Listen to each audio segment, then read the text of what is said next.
Good morning, and wait, shoot.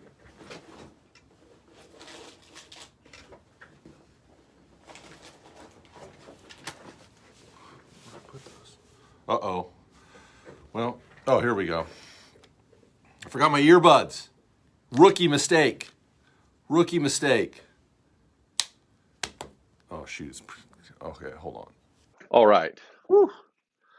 A rookie mistake. Forgot my AirPods. Excited today to talk to Brad Clayton. Tallahassee, Florida. Doesn't even have a Facebook account. Has got to borrow his wife's. That's commitment.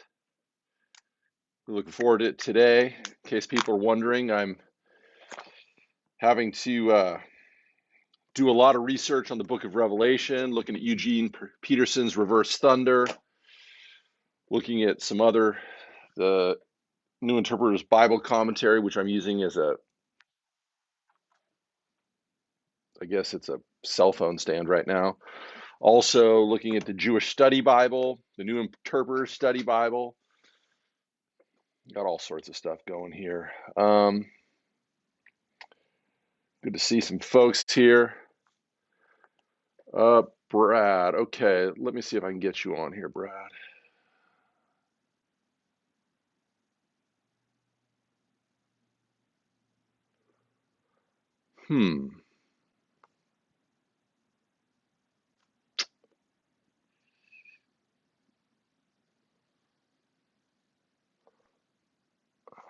Huh. Brad, are you on your phone?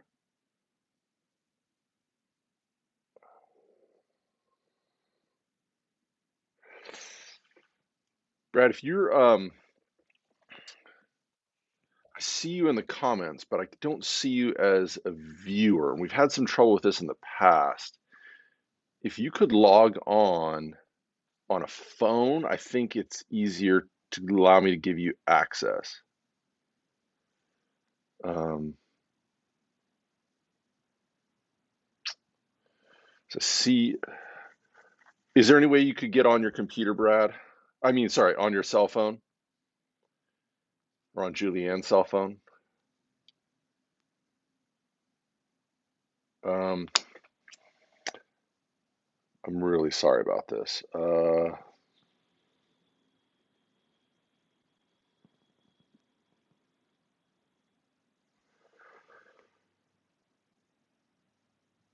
I mean, people cannot wait to hear from Reverend Brad Clayton. Although I was a little worried that when they saw Julianne's name come up, they might get let down when they see Brad on here. Sorry about this. Yeah.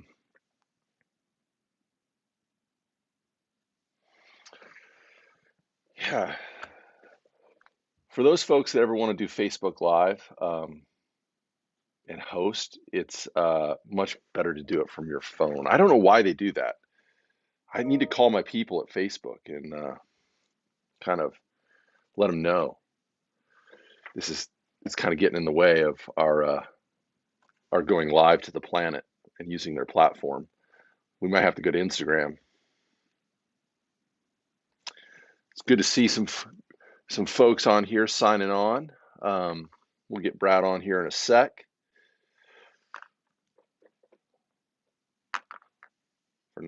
Right now, unfortunately, you're stuck with me awkwardly talking to my camera. Oh, we get enough.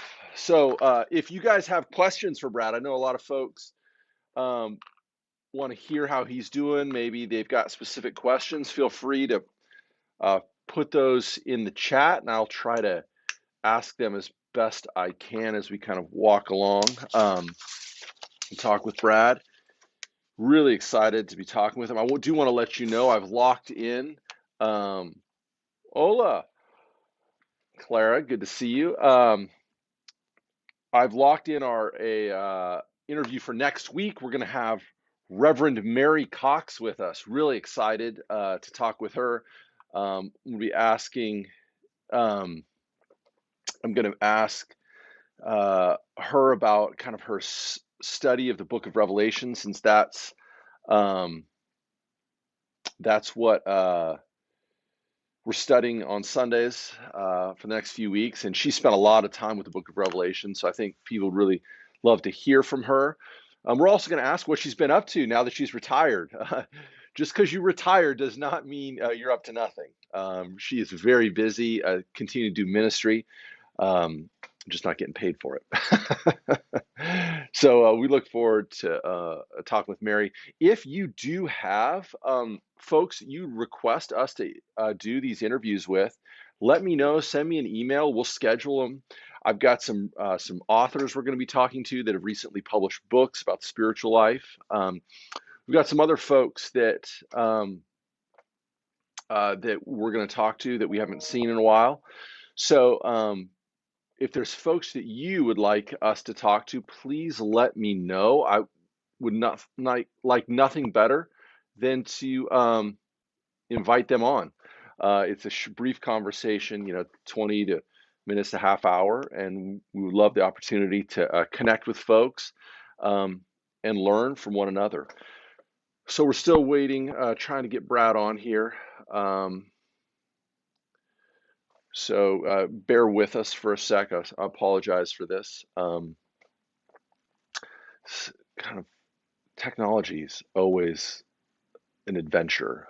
This past Saturday night, had a great, successful mission auction, and some of you may have known if you were either watching live that we were having panic attacks behind the scenes because the technology broke down with about 5 minutes to go before we were supposed to go live, and our great staff was able to troubleshoot the problem and make it work. Okay, let me see here.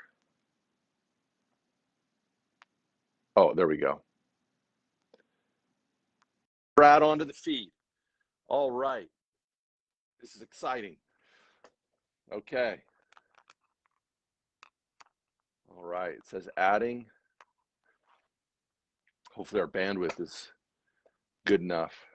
I'm here at the church office. Not a lot of folks here using it, but it's been a little challenging. All right. We're bringing Brad onto the feed as we speak. Adding him on.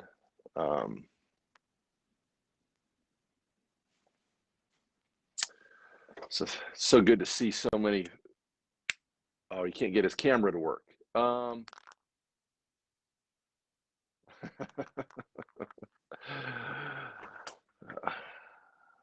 right. He can't get his camera to work. Let's see what we can do here.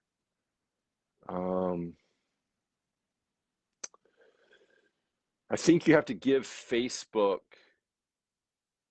access to use your camera in the settings piece, I believe. This is the blind leading the blind right now, folks.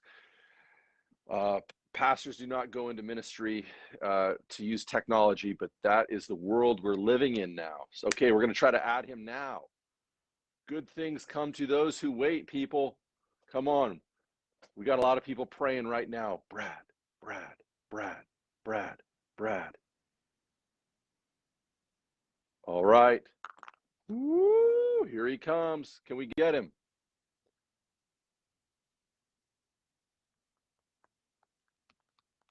Oh, this is very stressful.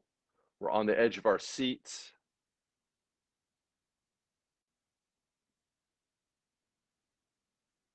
Okay, hold on. There we go. Hopefully this will work, folks. I'm sorry. Okay, it says connect Brad Clayton. Are you there? I'm here. Are you there? There is a God. Man. I should have known, Jeff. I should have warned you about my lack of technology there. Can you hear me? Yeah, I can hear you great, man. You sound great. No, I was just telling folks who are listening that you do not go into pastoral ministry to use technology, but that is the world we have found ourselves in now. Can you hear me? I can hear you. I've got a little feedback on it. I'm getting everything backwards. So like a minute after you say something, I hear it over here again. Okay. So I think that Well, that's, the feet. I'm getting an echo, but it's fine. I love hearing your voice, so hearing it twice is perfect. Well, good thing is people don't want to hear from me; they want to hear from you. Well, I'm so glad to see you. How are you doing? I'm doing really well, man. We're figuring things out like everybody else, and this we're hosting these conversations, trying to catch up with some of the former pastors at RPC that we haven't heard from in a while, and I thought it'd be fun to talk to you. And a lot of people don't know that. Remember that class at Columbia Seminary when I walked in and sat next to you, and I said, I don't think maybe I'd met you once or twice, but I said, you used to be at RPC, right? Oh, I remember well. And that was a great class. That was with Stan. Yeah. It was a New Testament I think it was class, Matthew. Yeah, we studied Matthew. Yeah. That was fascinating. Mm-hmm. And I asked you, I said, could I ask you some questions about your former church? I remember that well. And you told me, gave me some great advice and some just really wise counsel, and I really appreciate you for that. I don't know if it was that wise. It was probably just listen to Lindsay and Nancy and do the best you can. Well, that was good advice. So, Brad, so for folks that maybe weren't at RPC when you were here, how did you find yourself to Roswell Presbyterian Church? So I actually was friends with Ashley Alderman for a while. When I was right after seminary, I attended Sunday school actually at Peachtree Presbyterian and got to know Ashley there. And so she and I were friends for a while.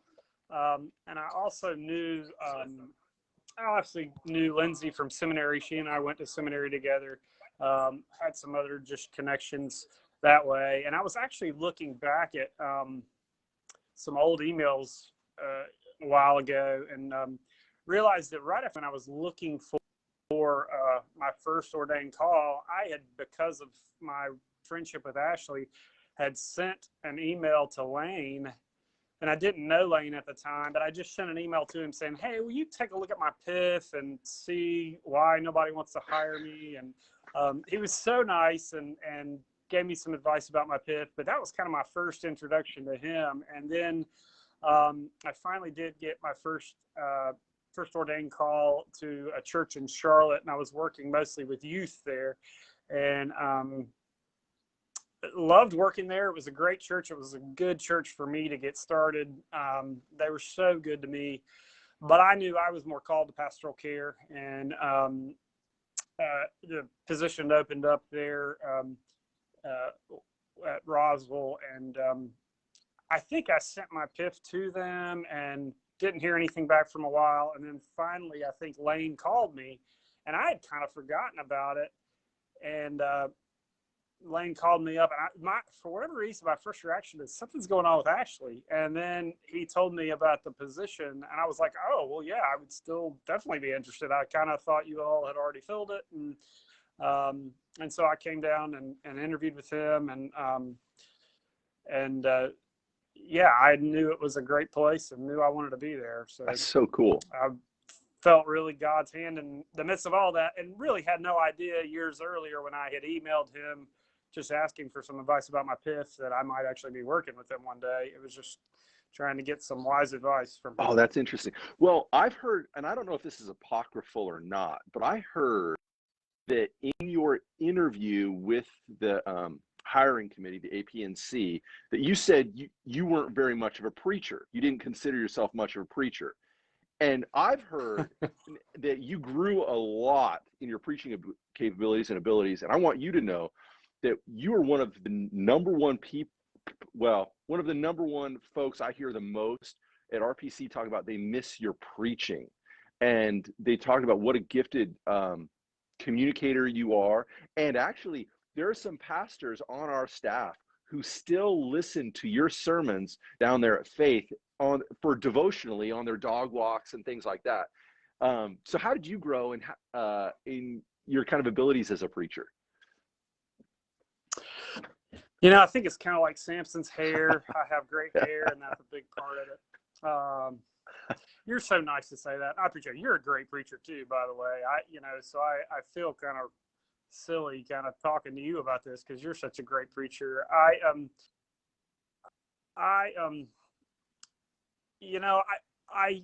heard great preachers growing up. My preacher when I was growing up was a man named Ed McLeod, and he was a minister who was a great preacher too. And even when I was in elementary school and middle school, I could listen to his sermons. And one of the things that I loved about his sermons was a couple things. Number one, he was a good storyteller. And so I learned that, if you can tell a good story, people will remember stories, even though they may not remember all the points that you make in a sermon. They'll remember a good story. And so I have tried to incorporate a lot of storytelling in my sermons. The other thing about it was he was the same person in the pulpit as he was outside of the pulpit. Like his authenticity, his sincerity, and you knew when he was talking to you from the pulpit, this was the same person that you would, talk to in the street.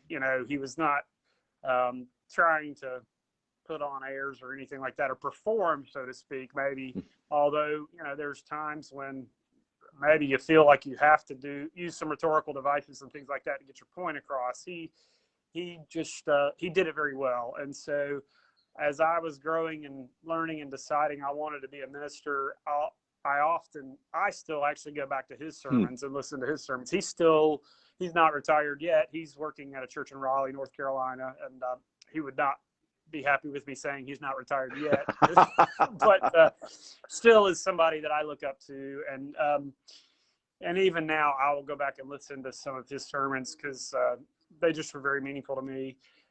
And I'll also say my preaching expanded a lot by being around Lane, because Lane didn't use a lot of notes. He was very present, and everybody will remember that he would walk away from the pulpit and kind of stand beside the pulpit while he preached. And I remember not long after I got to Roswell, pushing myself to say, well, can I do that? Can I push myself not to use notes? And because he does it so well, is that something that I could try to do too? And so I try to do that now. I try, because it's just very effective to be more present and make eye contact with people in the congregation when you're preaching. And so I push myself pretty hard to try to learn my sermons before I preach them. And but yeah, I mean, I'm always trying to get better. And it was also great to be at Roswell with not only Lane, but Lindsay and Emily and Mary and Bill as well. I mean, we were blessed with a lot of good preachers. And so, and some of us were all kind of right around the same age. We were probably a little bit competitive with each other. We wanted to, if Lindsay knocked one out of the park, I wanted to come back the next week and knock one out of the park too. So, it was just a blessing to be at a place like that with so many good staff members and so many good preachers, and obviously having Lane as a mentor. Absolutely. Well, it's funny you mentioned that. I really felt that coming in to staff. Holy cow, if I don't bring my A game every week, they're going to be like, get this guy out of here. We got too many other great preachers on staff. I mean, it really is. There's a embarrassment of riches. I mean, that's why we had to run Emily off, because she was just too good. It was too much competition. There's no question that when I was there, I look back at that staff, and I mean, I have a great staff that I work with here. Please don't get me wrong, but I mean, I look back at that staff, and you not only it was a real collection of talented people from obviously our pastoral staff and obviously the talented people who are still there. But I mean, you also think about our music staff with Bruce and Jonathan Easter on the organ, and Betsy, and you think about our youth staff and our children's staff, from Sarah Kate to Carrie to Andrew, and of course, somebody I think is very talented, my wife, and Julianne. And you just think about that collection of people that were in the same ministry context at the same time. That was a great group of people. And then you just think about all the other people. I mean, you've got somebody like Stephanie Jacobs, who is one of the most talented people I know, and she's running your membership. I mean, she could run your church, and she's running your membership program. So, I mean, you just think about the caliber of people that we had when I was there, and that you all still have now, by the way.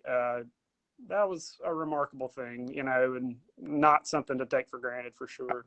Absolutely. Absolutely. I thank God every day, especially over the last year. Well, I'm interested, how have you experienced the transition from being an associate pastor to now being a senior pastor, head of staff? What are the similarities? What are the differences? Yeah, so it was definitely an adjustment period for sure. You were talking about that D-Min class that you and I took together. I started that D-Min program when I was still an associate pastor. Lane was still on staff. And when I moved here to become the senior pastor here, I had to put a lot of that on pause, because they're just, you watch someone like you or like Lane or like, other ministers who have done it, and they make it look easy. And then you get kind of thrown into the fire and you realize, oh, there's a lot I didn't know. And so it definitely has taken a transitional period for me. A lot of the big difference, I would say, is just perspective. I think working at Roswell, I was an associate pastor who really could focus on one area of ministry, and in some ways kind of advocate for that one area of ministry. Whereas Lane, he had to have perspective on all areas of ministry, and deal with bratty associate pastors like me. And so that's kind of what I've had to experience here, is I have to have a broader perspective. I can't just kind of focus on and have tunnel vision on one area of ministry. I have to kind of be able to have vision for all of it. And it takes time to learn that. That's nothing that I have, that wasn't a gift that I had. I'm lucky that I have a really gracious church that's given me the time to do that. And I will say, being an associate pastor for so many years, not only at Roswell, but also at Avondale, before I came to Roswell, I knew what I liked in a senior pastor. I knew how I liked to be treated. And I knew how, Blaine had treated me, and certainly wanted to treat my staff the same way. And so it really benefited from working with folks like that.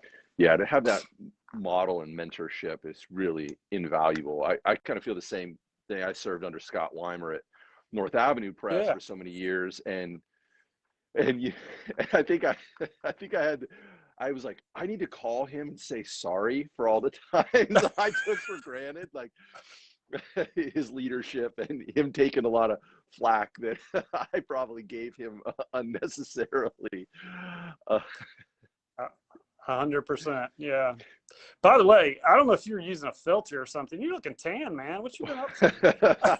Well, there's been a lot of sun here in Georgia, and one of the things I've been trying to do is get a lot of time outside, and I do a lot of my phone calls walking around. Because I mean, you look good. I'm not saying. Well, thanks, buddy. It's not a bad thing. It's not a spray tan. This is the real deal, man. I believe so. Okay, so you've gone from preaching like every so often to preaching pretty much every week. What's your process? How have you made that transition? So I'm going to give you sort of the ideal process. You may know that there are weeks where you're just trying to, you've got 10 things that pop up, and you're just trying to get to Sunday. Yep. And so, but in an ideal world, one of the things that we did a lot at Roswell was we sometimes preached by the lectionary, but most of the time we did sermon series. So when I came here, I brought that here just because I found the continuity that we used at Roswell, really people enjoyed that from one week to the next. And so that's the first thing, is I have to choose scripture pretty far out, rather than just going week to week by the lectionary. And so that somewhat helps. And preaching on a theme for several weeks also helps me too. But week to week, I start. In fact, Julianne was giving me a hard time this weekend. I'm preaching on, we're doing a series about trouble in the Bible, and kind of good trouble and bad trouble, so to speak. And this week I'm preaching on the Garden of Eden. And I was joking with Julianne the other night. I was like, man, I have to preach on the Garden of Eden this week. And she was like, well, you picked it. I mean, I don't know why you always say that, but so I usually start when I'm doing it the way I should be doing it. I usually start by reading the text, and I read it again, and I read it again, and I read it again. And I try very hard to figure out what that particular text is saying to me. Because I tell people all the time, I'm preaching to myself. I'm not thinking of a particular person in the congregation. I'm preaching to myself and what I need to hear. And you know, going back to that minister that I had back when I was a child, that sincerity, that's where that sincerity comes from, is I'm not preaching down to people. I'm trying very hard to think about what I need to hear and the lesson I need to learn. And sometimes that's grace, and sometimes that's accountability, and sometimes that's courage and all this. Sometimes that's stay out of trouble, and sometimes that's you need to get into trouble a little bit more. And so so that's kind of what I start with. And once I can kind of figure out where I want to end up with the sermon, then I try to, you know, put the rest of the pieces together. Sometimes that's harder to do. I do read a lot, and I will say I do have other people's sermons and listen to other people's sermons. Sometimes it's to help get illustration. A lot of times it's just to make sure my interpretation of the scripture is not so far off that I'm making stuff up. You know, I listen to preachers that I know are pretty studious and you know, care, you know, and that definitely helps me. That, you know, it just keeps me somewhat grounded, I would say. And then, yeah, and then I try very hard to make it interesting and use as many stories as I can. Part of, as I was talking about with, you know, trying to get off the page, one of the things I realized is I can't memorize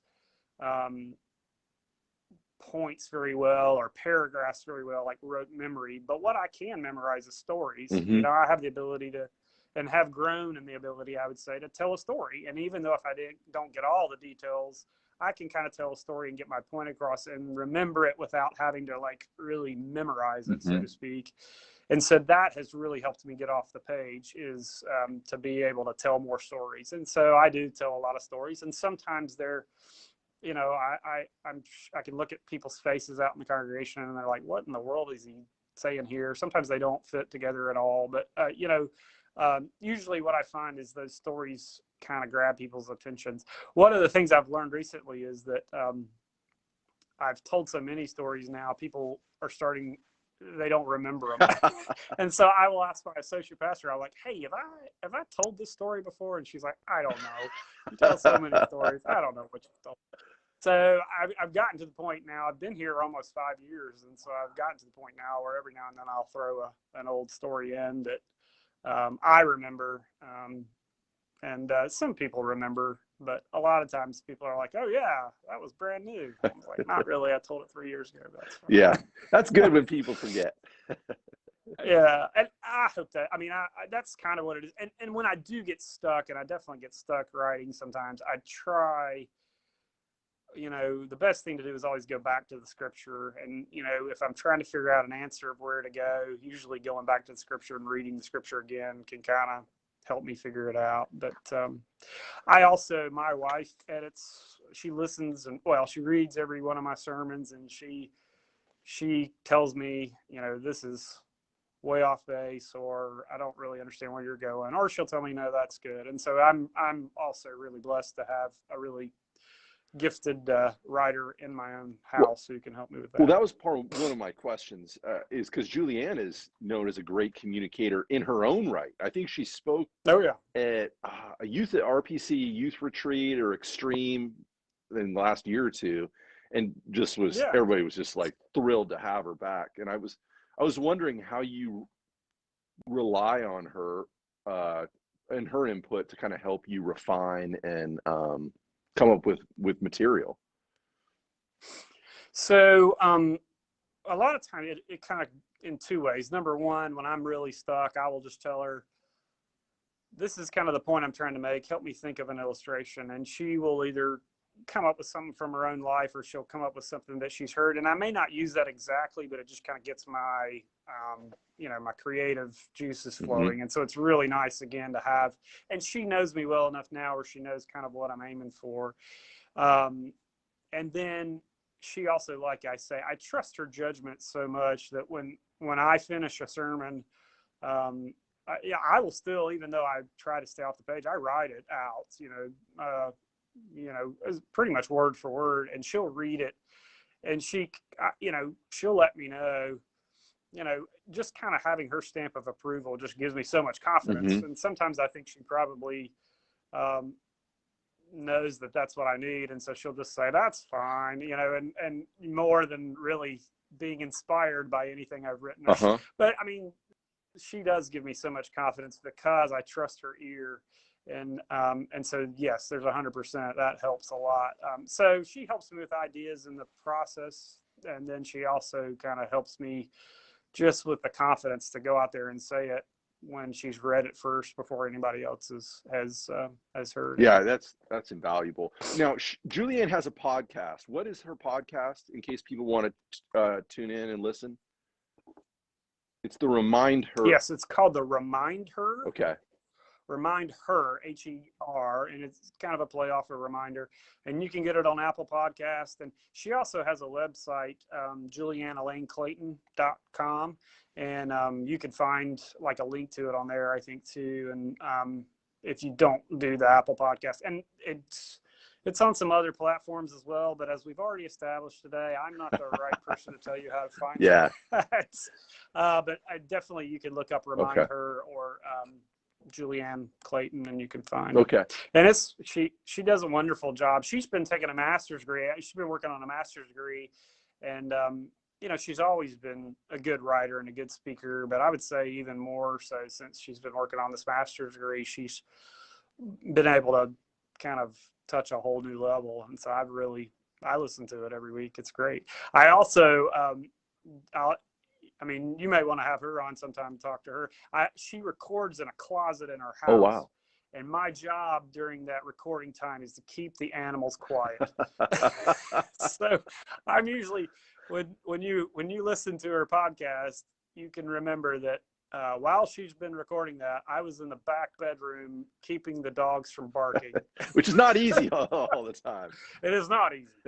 So that's how I use her, and that's how she uses me to help with. That's great. I trust her wisdom and her advice, and she wants me to keep the dogs. That's great. That sounds about right. Okay, how many services does Faith Press have on a Sunday? So we just have one. I will tell you, right before I came, they had actually at one point they had 3, but it was they were. I think they did sort of a similar survey to what we did after Lane went on disability. We did sort of one of those holy cow surveys. Mm-hmm. And one of the things they realized here was that the congregation was in some ways a little bit disconnected. They had one service that was, again, about 40 people, and they met over in the fellowship hall, more of a contemporary service. Then they had another service that was in the sanctuary that was at a different time that again was about 40 people. And then they had about 200 people, a larger service later in the day. And they have a sanctuary that seats 700 people. Oh, wow. So they decided we don't need 3 services right now. We really need to be worshiping together. And that was a thing for me before I got here, because as you know, when you're preaching 3 services and you're running back and forth, are you still running back and forth in the middle of one and another? Yeah. I mean, that's unreal to me. I mean, people, I think, sometimes don't realize how much energy, especially if you're an introvert, how much energy it takes just to preach one sermon. And so I always said when I was at Roswell, my best sermon was the middle service. Mm-hmm. Because the first service in the historic sanctuary, I was usually still trying to work out the kinks. The second service, I was usually kind of on my game. And the third service, I was so exhausted, I probably forgot half of what I'm going to say. Yep. So usually that was prime time for me, was middle service. But here we have one service. And so, and it's good because we can all be in the same space and worship together at the same time. Obviously, we're not really doing that right now, but when we're, together. Well, that was one of my next, because everything has changed over the last 14 months. But I was wondering, how have you guys adapted to like the pandemic situation and done ministry in new and innovative ways? Well, I will tell you, one of the things the pandemic has done is really pushed us forward. I mean, I remember when I first got here 5 years ago, we didn't even have video at all in the sanctuary. Okay. We did audio recording, and it was really my dad. For those of you who remember us and remember my parents coming, they would try to come every time I preached at Roswell, and it was my smart aleck dad who would say, "Why can't you have video? I want to watch you from South Carolina," and he would, that sense of humor.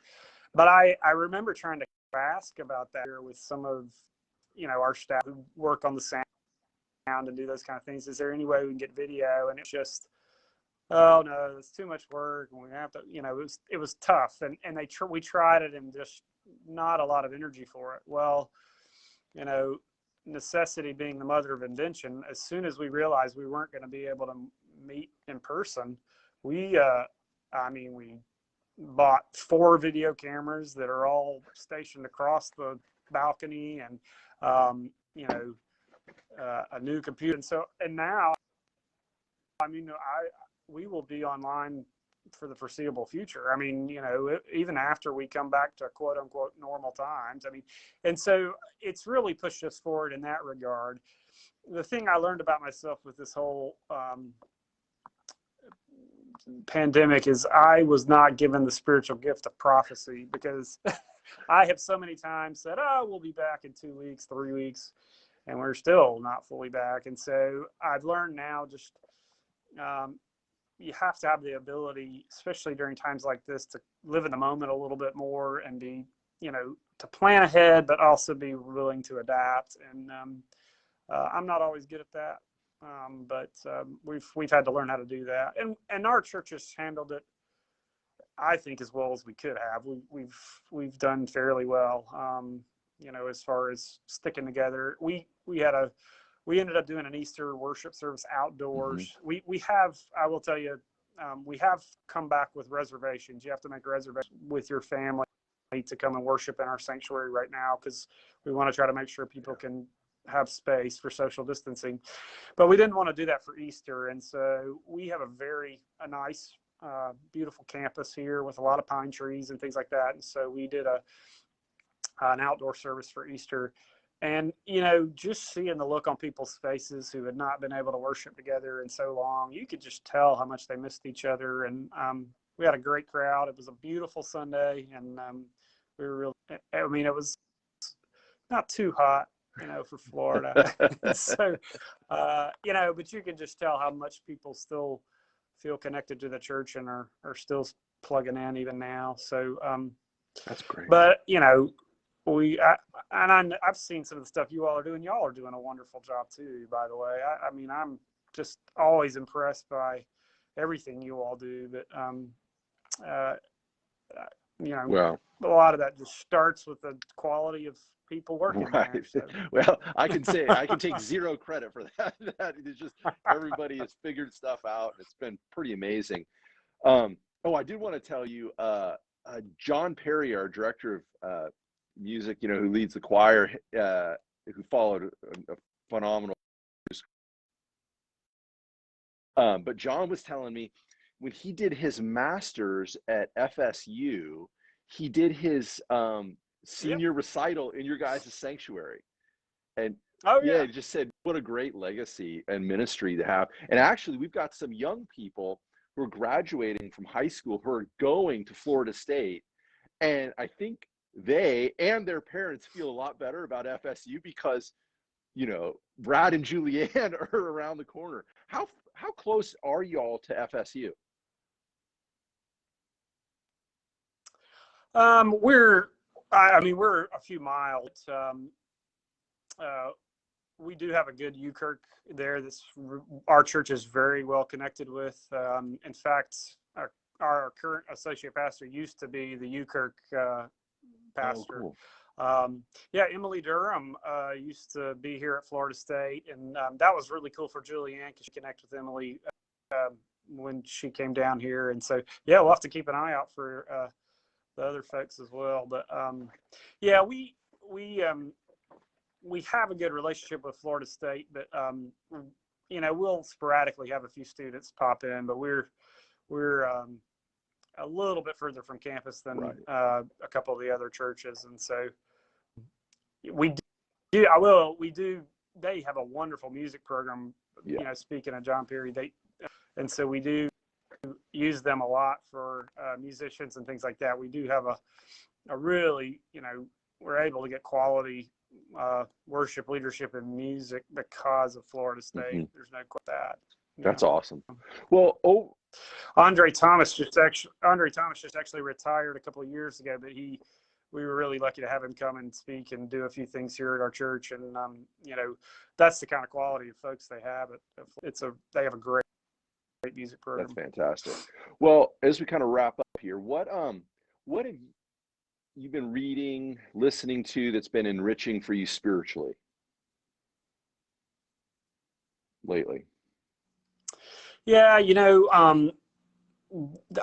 I have, especially since I got out of seminary, I have really leaned more on the pastoral theologians, more so than I did maybe the more systematic theologians that we learned a lot about in seminary and Reformed theology. And so I always lean back on Henri Nouwen. You know, he to me is kind of like the Mr. Rogers for adults, and although Mr. Rogers is pretty good for adults too. Right. But, and actually, one of the really cool things is Julianne's reading a lot of Nouwen stuff for her master's degree now. And so it's been great for the two of us to talk about that. I read a lot of The Wounded Healer and The Return of the Prodigal when I was doing CPE. And so to go back and revisit some of that's been really cool. And she's introduced me to a few other folks that she's been reading with her class, Dallas Willard and others. And so I still kind of lean back on that when I really need some grounding, so to speak. Love, yeah, Nouwen, Willard, and I see. And then I listen to Jeff Myers and other like that. Well, watch out for that guy. Although I will tell you, there's when I was interviewing, one of my buddies was like, found this. There's like this. Well, I'm gonna get trouble saying this on the internet, but anyway, my buddy found this like Reverend Jeff Myers, who's like this crazy kind of fundamentalist preacher, and like Jeff Myers is like a real common preacher name, and so I had to be like, I'm the Jeff Myers, really? I'm not that guy. My buddy said a lot of ex-girlfriends. Dude, you're gonna get a call. Yeah, my buddy said a lot of ex. You're gonna get a call after this is over from Jeff Myers. I know. My buddy said a lot of ex-girlfriends see that website and are like, wow, we really dodged the bullet with that guy. He's gonna call you up and be like, all right, we're doing a Facebook Live, Jeff Myers on Jeff Myers. Exactly. We'll have a debate on. Yeah. Well, I see Annie Lane has chose to go to Florida State, so she's gonna be she'll be in your pews. One more. Oh, yeah. That's gonna be awesome.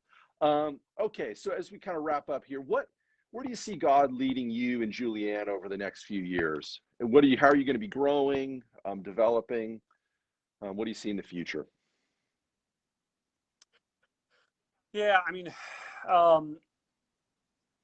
I'm still growing as a senior pastor, and personally, individually, I would say I hope to continue to be a senior pastor for a long time to come. I would say one of the great things, tomorrow is our 5-year anniversary, Julianne, and congratulations, and me. And I think one of the things that's become clear to both of us is how much we enjoy doing ministry together. And you may have heard we're thanks to Betsy, she and I are speaking together at Montreat this summer. I think finding ways that she and I can do ministry together more and more brings us a lot of joy. So we're excited about that, and who knows what God will give us the opportunity to do, but I certainly hope she and I have the opportunity to do more writing and things like that together, because she's so talented. And I'm really a great I see myself as a great setup man. I can just kind of get the bases loaded. She knocks it out of the park. It's a smart man. That's a smart man right there. Well, Brad, I want you to know that we appreciate and love you so much, and we are cheering you on from Roswell. You will always be a part of the RPC family, you and Julianne. And we'll get Julianne on one of these interviews coming up. We'd love to hear from her, and she can debunk any of the Brad myths that have been stated over the last half hour. Well, thank you so much for closing the distance with us, Brad. Next week, I want folks to know we'll have Mary Cox on, and we'll hear about what she's been up to in her life in retirement and how she continues to minister here at RPC, and some cool stuff she's doing virtually in Kenya. So anyway, join us next Wednesday at noon for Closing the Distance. Brad, be well, be safe, and see you soon, brother. Love you guys. Y'all take care. Take care, man.